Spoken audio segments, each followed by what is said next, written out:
नमस्ते, स्वागत है आप सभी साथियों का एनएस शिक्षा परिवार में। कैसे हो साथियों? उम्मीद करता हूँ बहुत ही शानदार होंगे। साथियों, यूपीएससी का मॉक टेस्ट नंबर 10 है। आपकी स्क्रीन पे पहला क्वेश्चन है, बताएंगे क्या होगा इसका आंसर। और अगर आप हमारे चैनल पे नए हैं तो चैनल को सब्सक्राइब जरूर करें, वीडियो को लाइक शेयर करें। पहला क्वेश्चन है, बुंदेली का विकास किस अपभ्रंश से हुआ है? मागधी से, सौरसेनी, पैसाची, अर्धमागधी अपभ्रंश से। बताएंगे क्वेश्चन नंबर 1 का साथी क्या होगा आंसर। साथ ही शौरसेनी अपभ्रंश से विकसित जो भाषाएं हैं इसमें आता है पश्चिमी हिंदी। पश्चिमी हिंदी पश्चिमी हिंदी के अंतर्गत कितनी बोलियां आती हैं? 5 बोलियां आती हैं पश्चिमी हिंदी के अंतर्गत। शौरसेनी से राजस्थानी भाषा का विकास हुआ है। शौरसेनी से गुजराती भी भाषा का विकास हुआ है। पश्चिमी हिंदी के अंतर्गत साथी ब्रज भाषा ब्रज भाषा ब्रज भाषा आता है साथी। इसके बाद कन्नौजी बोली आती है, कन्नौजी, बुंदेली, कन्नौजी, बुंदेली, खड़ी बोली, खड़ी बोली। इसके बाद साथी आता है हरियाणवी, हरियाणवी।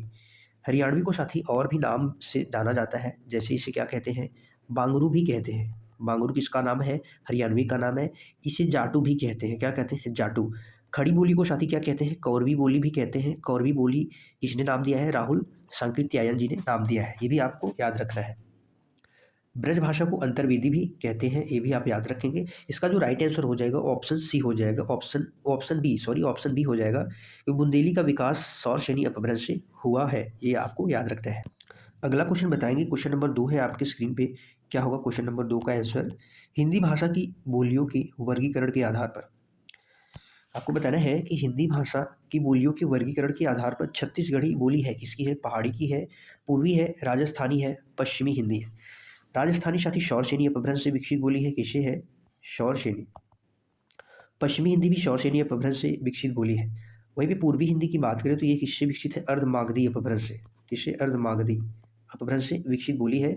पूर्वी हिंदी के अंतर्गत कितनी बोलियां आती हैं? 3 बोलियां आती हैं, जिसमें सबसे पहला होता है अवधी बोली, अवधी, बघेली और छत्तीसगढ़ी। अवधी, बघेली और छत्तीसगढ़ी। तो इसका जो राइट आंसर हो जाएगा वो ऑप्शन बी हो जाएगा, क्योंकि यहाँ पे छत्तीसगढ़ी पूर्वी हिंदी की बोली है। किसकी है? पूर्वी हिंदी की बोली है। ये अर्धमागधी अपभ्रंश से विकसित है। पूर्वी हिंदी के अंतर्गत 3 बोलियां आती हैं, अवधी, बघेली और छत्तीसगढ़ी। आपको याद रखना है। अगला क्वेश्चन बताएंगे, क्वेश्चन नंबर 3 है आपके स्क्रीन पर। निम्न में से कौन सा वर्ड घोष है? तीसरा क्वेश्चन है, निम्न में से आपको घोष वर्ड बताना है। ग है, च है, ख है, क है। बताएंगे साथी। वर्णों को दो स्वरतंत्रियों के आधार पर 2 भागों में बांटा गया है। पहला आता है अघोष। पहला साथी क्या आता है? अघोष। और दूसरा क्या होता है? घोष या सघोष। घोष या सघोष। दूसरा साथी क्या होता है? घोष या सघोष। अघोष में वर्गीय व्यंजन का पहला और दूसरा वर्ड, पहला और दूसरा वर्ड। उसके बाद ऊष्म व्यंजन का श श श श श श अघोष वर्ड के अंतर्गत आते हैं। वहीं पे बात करें दूसरा, तीसरा और तीसरा, चौथा, पांचवा, तीसरा, चौथा, पांचवा किसके अंतर्गत आते हैं? घोष के अंतर्गत आते हैं। तीसरा, चौथा और पांचवा वर्ड किसके अंतर्गत आते हैं? घोष वर्ण के। सभी स्वर किसके अंतर्गत आते हैं? घोष वर्ण के अंतर्गत आते हैं। अंतस्थ व्यंजन य, र, ल और व। उसके बाद उस व्यंजन का ह भी किसमें आता है? घोष वर्ण के अंतर्गत आते हैं। तो इसका जो राइट आंसर हो जाएगा ऑप्शन ए हो जाएगा, क्योंकि यह क वर्ग का तीसरा व्यंजन है। क वर्ग का कौन सा व्यंजन है? तीसरा व्यंजन है। ये किसके अंतर्गत आएगा? घोष या सघोष वर्ण के अंतर्गत आएगा। अगला क्वेश्चन, क्वेश्चन नंबर 4 है आपके स्क्रीन पे। बताएंगे क्वेश्चन नंबर 4 का साथी क्या होगा आंसर। ल और स का उच्चारण स्थान आपको बताना है किससे होता है? ओष्ठ से होता है, तालव्य से होता है, दंत से होता है, कंठ से होता है। ल और स का आपको उच्चारण स्थान बताना है। ओष्ठ ध्वनि की बात करें तो प वर्ग के सभी व्यंजन का उच्चारण स्थान, और स्वर में ऊ और ऊ का उच्चारण स्थान किससे होता है? ओष्ठ से होता है। तालव्य में साथी च वर्ग, च वर्ग के बाद छोटी ई, बड़ी ई, य और श का उच्चारण स्थान किससे होता है? तालव्य से होता है। दंत से त वर्ग के व्यंजन आते हैं। कौन से वर्ग के? त वर्ग के व्यंजन आते हैं। ल और श का उच्चारण स्थान किससे होता है? दंत से होता है। नवीन विकसित ध्वनि ज, इसका भी उच्चारण स्थान किससे होता है? दंत से होता है। कंठ के अंतर्गत क वर्ग के सभी व्यंजन। उसके बाद साथी ह और विसर्ग, ह और विसर्ग का उच्चारण स्थान क्या होता है? कंठ होता है। क्वेश्चन नंबर 4 का जो राइट आंसर हो जाएगा ऑप्शन सी हो जाएगा, याद रखेंगे। अगला क्वेश्चन बताएंगे, क्वेश्चन नंबर 5 है आपके स्क्रीन पर।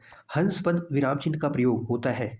हंस पद विराम चिन्ह का प्रयोग होता है वाक्य पूरा करने के लिए होता है, संकेत देने के लिए होता है, अर्थ स्पष्ट, अर्थ ये होगा अर्थ, अर्थ स्पष्ट करने के लिए होता है, लिखने में अक्षर छूटने पर संकेत के लिए होता है। लिखने में अक्षर छूटने पर संकेत देने के लिए होता है।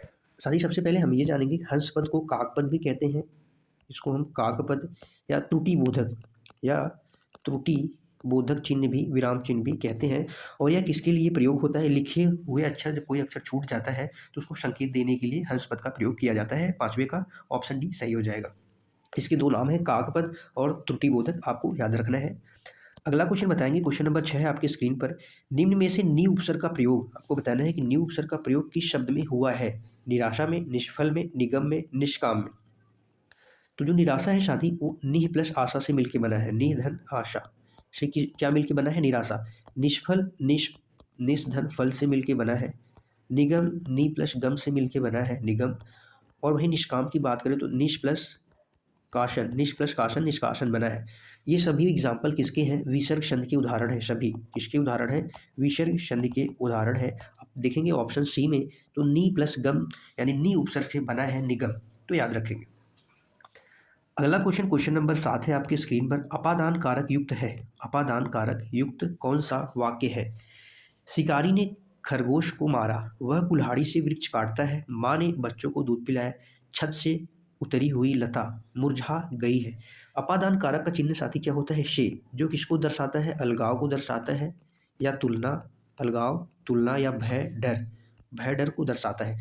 ऑप्शन डी आप देखेंगे, छत से उतरी, यानी छत से का अर्थ यहाँ पे किसको दर्शा रहा है? अलगाव को। तो छत से उतरी यहाँ पे अपादान कारक होगा। शिकारी ने खरगोश को मारा, तो यहाँ पे शिकारी क्या हो जाएगा? शिकारी ने कर्ता हो जाएगा, यहाँ पे क्या हो जाएगा? कर्ता कारक। वह कुल्हाड़ी से, ये साधन को दर्शा रहा है, इसलिए करण कारक हो जाएगा। कौन सा कारक? करण। जब साधन को दर्शाता है उसका करण कारक का भी चिन्ह जो होता है से होता है। ये भी किसको दर्शाता है? ये साधन को दर्शाता है, वजह को दर्शाता है। अगला क्वेश्चन बताएंगे, क्वेश्चन नंबर 8 है आपके स्क्रीन पे। मनगढ़ंत, शिष्टता और घबराहट, इन शब्दों में आपको लिंग बताना है कि कौन सा लिंग है। मनगढ़ंत, शिष्टता और घबराहट स्त्रीलिंग है तीनों, ये साथी स्त्रीलिंग है, तीनों स्त्रीलिंग है। पुल्लिंग है, स्त्रीलिंग है और स्त्रीलिंग, पुल्लिंग व स्त्रीलिंग दोनों है, स्त्रीलिंग और पुल्लिंग है। बताना है आपको मनगढ़ंत, शिष्टता और घबराहट। साथ ही मनगढ़ंत की बात करें तो यह स्त्रीलिंग और पुल्लिंग में दोनों में प्रयुक्त होता है। जैसे हमने कहा मनगढ़ंत विचार, मन गढ़ंत विचार, विचार कैसा शब्द है? आया। मन गढ़ंत विचार आया, ये कैसा है? पुल्लिंग शब्द हो गया। वहीं पे हमने कहा मन गढ़ंत बात, मन गढ़ंत कहानी, ये कैसे शब्द है? स्त्रीलिंग, यानी स्त्री के लिए भी प्रयुक्त होता है, पुल्लिंग के लिए भी प्रयुक्त होता है, इसलिए इसका ऑप्शन डी हो जाएगा, पुल्लिंग व स्त्रीलिंग दोनों के लिए। और शिष्टता कैसा शब्द है? स्त्रीलिंग है। घबराहट भी कैसा शब्द है? स्त्रीलिंग शब्द। घबराहट हुई, घबराहट हुई, ये कैसे शब्द है? स्त्रीलिंग है। अगला क्वेश्चन बताएंगे, क्वेश्चन नंबर 9 है आपके स्क्रीन पर। वह बहुत अच्छा लड़का है, वह बहुत अच्छा लड़का है, आपको बताना है कि कौन सा सर्वनाम है। वह में आपको बताना है कौन सा सर्वनाम है। निश्चयवाचक है, निजवाचक है, अनिश्चय है, संबंध। निश्चयवाचक को संकेतवाचक भी कहते हैं। क्या कहते हैं? संकेतवाचक भी कहते हैं, आपको याद रखना है। निश्चयवाचक की जो पहचान होती है साथी, यह और वह निश्चयवाचक की पहचान होती है। निजवाचक में आप, स्वतः। अनिश्चय में कोई कुछ शब्द प्रयुक्त होते हैं। संबंध में साथी जो और सो, संबंध में जो और सो। तो इसका जो 9 नंबर का राइट आंसर हो जाएगा ए हो जाएगा, क्योंकि यह और वह निश्चयवाचक सर्वनाम शब्द है। वह लड़का बहुत सुंदर है, वह क्या है? निश्चयवाचक सर्वनाम। अगला क्वेश्चन, क्वेश्चन नंबर 10 है। यह दृश्य बहुत सुंदर है, यह दृश्य बहुत सुंदर है, यह क्लास बहुत सुंदर है, यह दृश्य बहुत सुंदर है। आपको बहुत बताना है कौन सा विशेषण है। प्रविशेषण, गुणवाचक, परिमाणवाचक, सार्वनामिक विशेषण। सर्वनाम का पड़ोसी अगर संज्ञा हो जाए, जैसे कार कैसा शब्द है? संज्ञा, यह क्या है? सर्वनाम, तो वहाँ पे सार्वनामिक विशेषण होगा। यहाँ पे मात्रा मापतौल की बात हो, मात्रा या मापतौल, तो वहाँ पे साथी क्या होता है? परिमाण होता है। गुण दोष की बारे में बात नहीं हो रही, तो यहाँ पे क्या हो जाएगा? गुणवाचक नहीं होगा। बहुत सुंदर क्या है साथी? विशेषण शब्द है। कितना सुंदर है? बहुत सुंदर है। जो विशेषण की भी विशेषता बता दे वही क्या होता है? प्रविशेषण होता है। अगला क्वेश्चन, क्वेश्चन नंबर 11 है आपकी स्क्रीन पर। भाववाच्य वाक्य को आपको पहचानना है कि इनमें से कौन सा भाववाचक वाक्य है। भाववाच्य वाक्य को आपको पहचानना है। वह खाना खा रही है, आजकल अखबार भी नहीं पढ़ा जाता, बच्चे बच्चे से चला नहीं जाता, हम भी उठा लाएंगे। बताना है भाववाचक। भाववाचक साथी जिससे भाव का बोध हो, इसमें असमर्थता जो इसमें रहती है, असमर्थता असमर्थता का बोध जो कराए, वो भी साथी क्या होता है? भाववाचक संज्ञा होता है। आप देखेंगे बच्चे से चला नहीं जाता, बच्चे से चला नहीं जाता, ये कैसा है? भाववाचक संज्ञा है। क्वेश्चन है, क्वेश्चन नंबर 12 आपकी स्क्रीन पर। हम चूड़ियाँ पहन रहे हैं, हम क्या पहन रहे हैं? चूड़ियाँ पहन रहे हैं। वाक्य में क्रिया का कौन सा काल है? आपको बताना है। पूर्ण वर्तमान, अपूर्ण वर्तमान, संदिग्ध वर्तमान, सामान्य। सामान्य वर्तमान काल वह वह जाता है, वह जाता है, वह खाता है, वह पीता है। जब कार्य पूर्ण हो गया हो, वह उसने खा लिया है, उसने खा लिया है, और इसका जो राइट आंसर हो जाएगा ऑप्शन बी हो जाएगा। क्योंकि साथी आप यहाँ पे देखेंगे हम चूड़ियाँ पहन रहे हैं, ये क्या दर्शा रहे अभी, यानी कार्य पूर्ण नहीं हुआ है, अपूर्ण हुआ, तो यहाँ पे अपूर्ण वर्तमान काल हो जाएगा। यहाँ पे कोई संदेह की बात तो है नहीं, जहाँ पे शक संदेह हो वहाँ पे क्या होता है, संदिग्ध वर्तमान काल होता है। अगला क्वेश्चन, क्वेश्चन नंबर 13 है, निम्न में से एक यौगिक क्रिया विशेषण है। कौन सा आपको बताना है कि कौन सा यौगिक क्रिया विशेषण है। झटपट, प्रतिपल, यहाँ तक, कुछ न कुछ। साथ ही हम बात करें रूप के अनुसार क्रिया विशेषण के कितने भेद होते हैं। रूप के अनुसार 3 भेद होते हैं, जिसमें एक होता है मूल क्रिया विशेषण, दूसरा साथी क्या होता है, यौगिक क्रिया विशेषण, और तीसरा अस्थानीय क्रिया विशेषण होता है। अस्थानीय क्रिया विशेषण, अस्थानीय में कोई परिवर्तन नहीं होता है। मूल क्रिया विशेषण जो होते हैं वो अन्य 2 शब्दों से मिलकर नहीं बनते हैं। आप ऐसा कह सकते हो, तो रूढ़ शब्द जो होते हैं, रूढ़ वाले शब्द, ये मूल क्रिया विशेषण हो यानी क्रिया की विशेषता बताए, और मूल हो यानी रूढ़ हो। यौगिक क्रिया विशेषण होते हैं जो ये संज्ञा, सर्वनाम, विशेषण, धातु और अव्यय शब्दों के मेल से बनते हैं। अगर हम मूल क्रिया विशेषण की बात करें तो दूर, दूर, ठीक, पुनः, अचानक, ये सब कैसे हैं, मूल क्रिया विशेषण हैं। और वहीं पे यौगिक की बात करें साथी, तो यौगिक में हो जाएगा जो क्या संज्ञा, सर्वनाम, विशेषण, धातु से मिलकर बनते हैं, जैसे झटपट, झट से, झट से, वहाँ तक, यहाँ तक, वहाँ तक, यहाँ तक, मन से, आदि शब्द क्या होते हैं, यौगिक होते हैं। तो इसका जो राइट आंसर हो जाएगा ऑप्शन सी हो जाएगा। झटपट, प्रतिपल, कुछ न कुछ, ये साथी कैसे हैं, संयुक्त है। क्या है, संयुक्त विशेषण है, संयुक्त क्रिया विशेषण है, आप इन्हें भी याद रखें। अगला क्वेश्चन बताएंगे, क्वेश्चन नंबर 14 है, राम हमेशा घूमने जाता है। राम हमेशा घूमने जाता है, इस वाक्य में हमेशा क्या है, कर्म है, संज्ञा, क्रिया है, संज्ञा है, बताएं। हमेशा क्या है, घूमना क्या है साथी, क्रिया है। हमेशा यानी क्रिया की जो विशेषता बताता है वो क्या होता है, क्रिया विशेषण होता है। तो इसका आंसर हो जाएगा ऑप्शन सी। अगला क्वेश्चन है, क्वेश्चन नंबर 15, नीली कमीज वाले छात्रों को यह कलम दे दो। रचना के आधार पर आपको बताना है कि भेद बताना है, सरल, मिश्र, संयुक्त। रचना के आधार पर वाक्य कितने भेद होते हैं, 3 होते हैं, सरल, संयुक्त और मिश्र होते हैं। साथ ही ये कैसा वाक्य है, सरल वाक्य है। सरल वाक्य में एक उद्देश्य होता है और एक विधेय, एक उद्देश्य, एक विधेय, वही सरल वाक्य होता है। वही क्या होता है, सरल वाक्य होता है। मिश्र वाक्य साथी क्या होता है, यहाँ पे एक मुख्य वाक्य होता है, उसमें एक आश्रित वाक्य होता है, और ये संयोजक से जुड़े होते हैं। संयोजक से मतलब कि, जो, यद्यपि, तथापि, तब, जब, आप, तो, ये सब क्या है, मिश्र के हैं। संयुक्त भी साथी क्या होते हैं, 2 स्वतंत्र उपवाक्य आपस में जुड़े होते हैं, और किंतु परंतु से, ये क्या होते हैं, संयुक्त वाक्य होते हैं। आप इन्हें भी याद रखेंगे। अगला क्वेश्चन, क्वेश्चन नंबर 16 है, पृथ्वी, ग्रहों और तारों कि स्थान वाक्यांश के लिए उचित शब्द बताना है। विश्व होगा, धरती होगा, अंतरिक्ष होगा, समंदर। पृथ्वी, ग्रहों, तारों आदि क्या है, ये अंतरिक्ष है। इसके लिए क्या है, अंतरिक्ष के सब ग्रह है, तो इनको हम क्या कहेंगे, अंतरिक्ष। अगला क्वेश्चन, जहां लोगों का मिलन हो, उसके लिए आपको एक शब्द बताना है कि जहां लोगों का मिलन हो। शब्द का सम्मेलन होता है, सम्मिलन होता है, मेला होता है, भीड़, भीड़ जनता जहां जुटी होती है वो भीड़ होती है।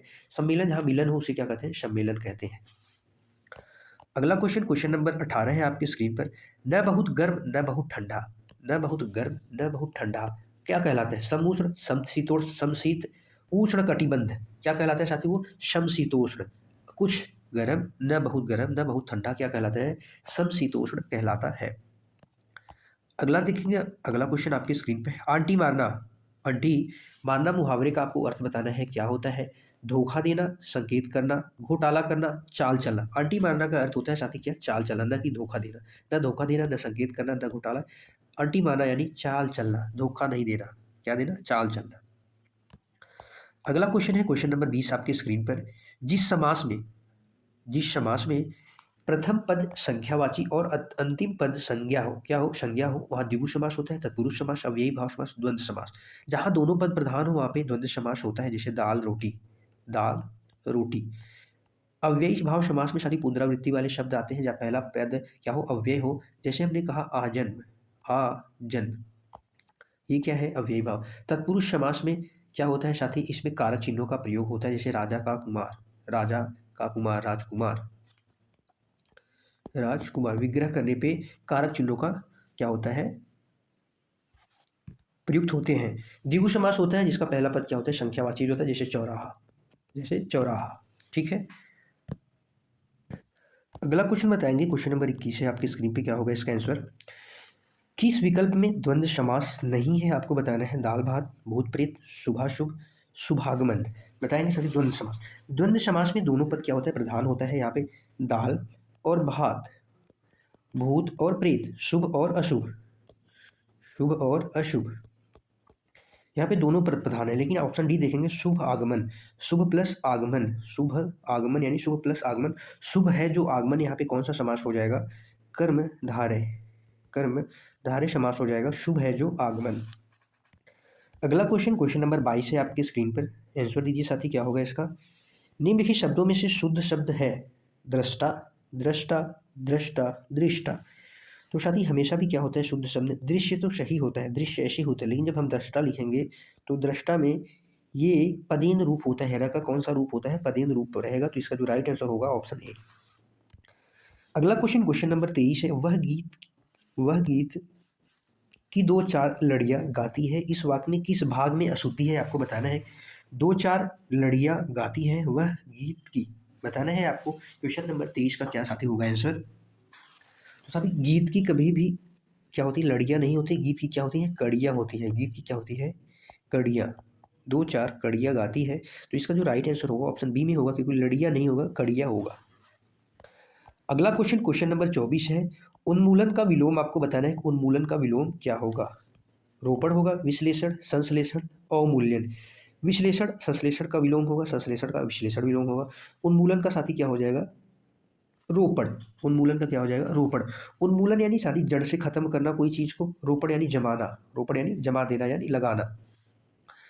अगला बताएंगे, अगला क्वेश्चन नंबर 25 है आपकी स्क्रीन पे, किस विकल्प में सभी शब्द परस्पर पर्याय हैं एक दूसरे के, आपको बताना है, एक परस्पर पर्याय है। कनक, कंचन, निनाद, वदन, आनंद, आश्य, नियति, विधि, धीवर, आशु, तीर, प्रज्ञा। बताएंगे साथी, निनाद, कंचन और कनक ये किसके, धतूरा, ये सब सोना की पर्यायवाची है, किसके, सोना। लेकिन निनाद क्या है, इसका पर्याय नहीं है। निनाद का अर्थ साथी शोर होता है, या आप ध्वनि भी कह सकते हैं, शोर या ध्वनि। वही भी बात करें, वदन, आनंद और आश, ये क्या है, मुख के पर्याय है। ये किसके पर्याय है, मुख के पर्याय है। नियति, विधि, नियति और विधि एक दूसरे के पर्याय है, लेकिन धीवर साथी पर्याय नहीं है। धीवर यानी क्या होता है, मछुआरा, क्या होता है, मछुआरा होता है। आशु, तीर, ये साथी क्या है, एक दूसरे के पर्याय है, तीर यानी बाण के पर्याय है। प्रज्ञाता, प्रज्ञाता यानी एक प्रकार से होता है समझदारी, ये क्या होता है, समझदारी को कहते हैं। तो इसका जो राइट आंसर हो जाएगा ऑप्शन बी हो जाएगा। अगला क्वेश्चन, क्वेश्चन नंबर 26 है, षटपद आपको बताना है कि षटपद में षटपद किसका पर्याय है, मकड़ी का है, भ्रमर का है, केकड़ा का है, तितली का है। तो षटपद साथी किसका पर्याय है, भ्रमर का पर्याय है। किसका है, भ्रमर का। भ्रमर को साथी क्या कहते हैं, भौरा भी कहते हैं, भौरा। अली, भौरा, अली। मधुप, मधुप लिख लेंगे। मधुकर भी भौरा को कहते हैं। भृंग कहते हैं, भृंग। शिलीमुख, शिलीमुख किसे कहते हैं, भौरा को कहते हैं। ये चीज़ें आपको याद में रखनी है।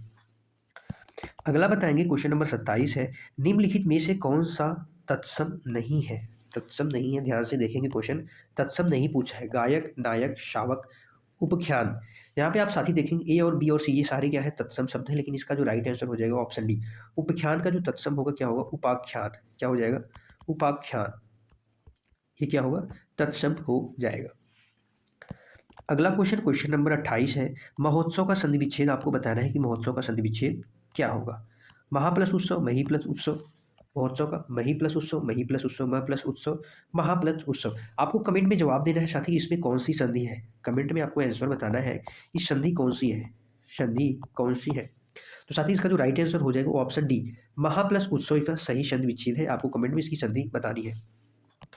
अगला क्वेश्चन, क्वेश्चन नंबर 29 है, संगीत द्वारा व्यक्ति का क्या प्रभावित होता है। आपको बताना है कि संगीत द्वारा व्यक्ति का क्या प्रभावित होता है। शरीर प्रभावित, आचरण, अधिकार और कर्तव्य। क्या प्रभावित होता है, तो शरीर का, संगीत द्वारा न शरीर प्रभावित होता है न अधिकार। क्या प्रभावित होता है, आचरण प्रभावित होता है। अगला क्वेश्चन, क्वेश्चन नंबर 30 है, चपला, चपल, चपला, चपल समरूपी भिन्नार्थक है। आपको बताना है किसके हैं, बिजली, तेज, तेज बिजली, बादल, गर्जन, गर्जन बादल। चपला यानी साथी क्या होता है, बिजली है। चपल यानी तेज, तेज को कहते हैं। तो इसका जो राइट आंसर हो जाएगा ऑप्शन बी हो जाए, ए हो जाएगा, बिजली और तेज। अगला क्वेश्चन, क्वेश्चन नंबर 31 है, अनेकार्थक शब्द गुड़ का इनमें से एक अर्थ है। आपको बताना है गुड़ का क्या अर्थ है। धतूरा है, संप्रदाय है, शंख है, रस्सी है। क्वेश्चन नंबर 31 का क्या होगा साथी आंसर। तो गुड़ को साथी क्या क्या कहते हैं, अनेकार्थी में रस्सी कहते हैं। क्या कहते हैं, रस्सी। कौशल, रस्सी भी कहते हैं, कौशल कहते हैं। शील कहते हैं, स्वभाव, गुण स्वभाव, लाभ विशेषता आदि कहते हैं। तो इसका जो राइट आंसर हो जाएगा ऑप्शन डी। अगला क्वेश्चन बताएंगे, क्वेश्चन नंबर 32 है।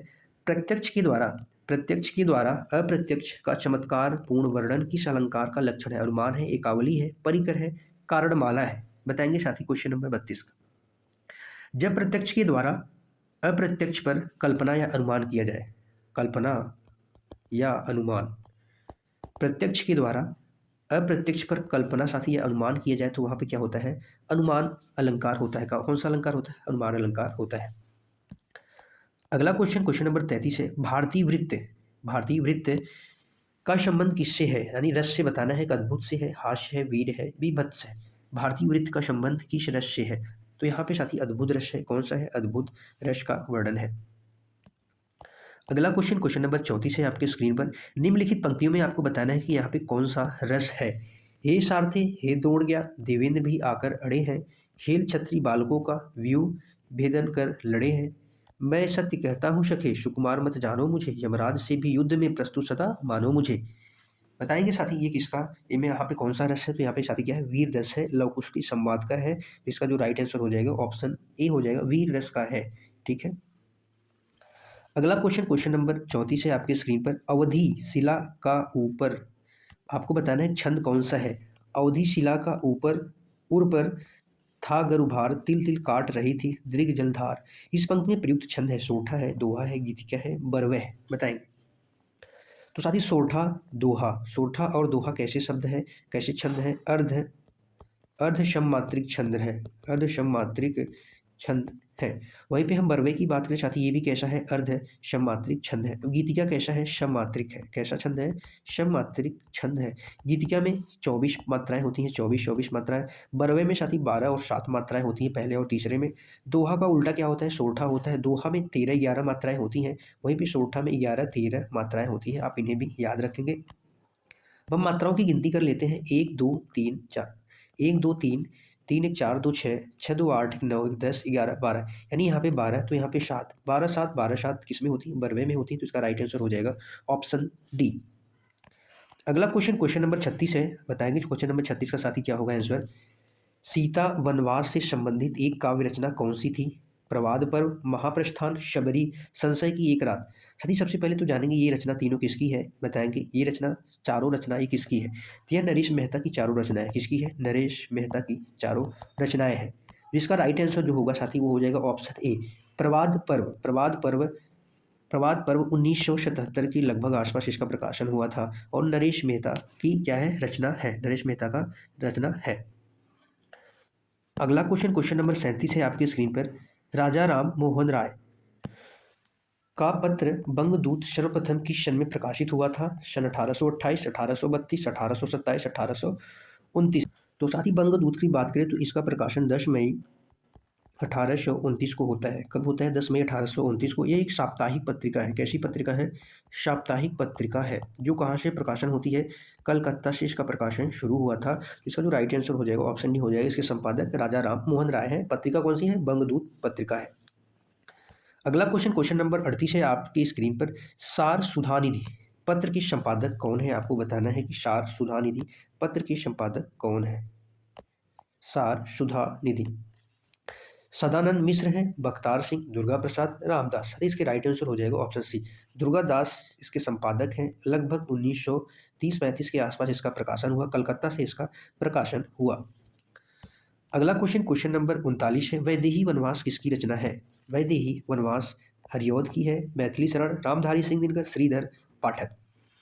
बताएंगे सर। रामधारी सिंह दिनकर की रचनाएं जिसके लिए जाने जाते हैं,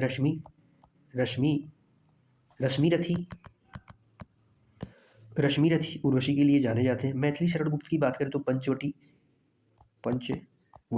साकेत यशोधरा के लिए जाने जाते हैं। यह साथी किसकी रचना है? अयोध्या सिंह उपाध्याय हरिऔध की रचना है, जिनका पहला महाकाव्य माना जाता है प्रिय प्रवास, जो पहला हिंदी का पहला महाकाव्य है, जिसमें 17 सर्ग है। कितने सर्ग है? 17 सर्ग है।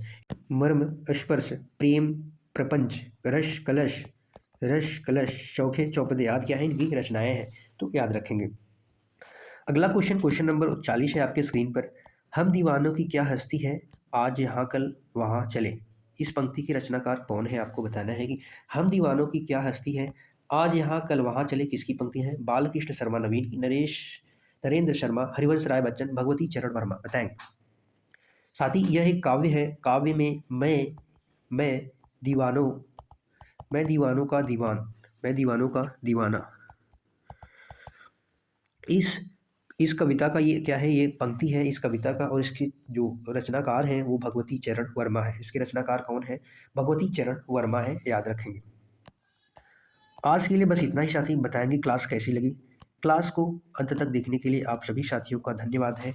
कल मिलते हैं एक शानदार जानदार प्रैक्टिस सेट में, तब तक के लिए बाय बाय साथियों, खुश रहिए, मस्त रहिए, थैंक यू सो मच, जय हिंद साथियों।